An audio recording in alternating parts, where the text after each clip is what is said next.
Hello. Si Major General Navarro to. Anong problema? Ano may paglilingkod ko sa inyo? Hello? Hello? Station 1? Station Police Department nga ito. This is General Navarro. Bakit po? Sabihin mo, na-hold up tayo. Sabihin mo sa kanya. Sabihin ko, na-hold up tayo? Station 1? Oo nga, sinabi ng Station 1 Police Department to eh. Ang kulit mo ah. Bakit ba? Sir. Bakit? Ang problema?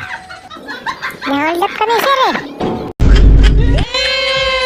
Ano? Na-hold up kayo? Oo, sabihin mo. Oo, sir. Na-hold up kami. Kinuha yung mga bag namin at pera. Anong mga nakuha sa inyo? Oo, sir. Yung mga pera at alahas. Yung bag, 1 million ang laman. Huwag mong subukan. Masisira ang buhay mo. Sige. On the way na kami. Dadala ko ng tropa dyan. Sige, sir. Bilisan mo. Para butan pa natin sila. No.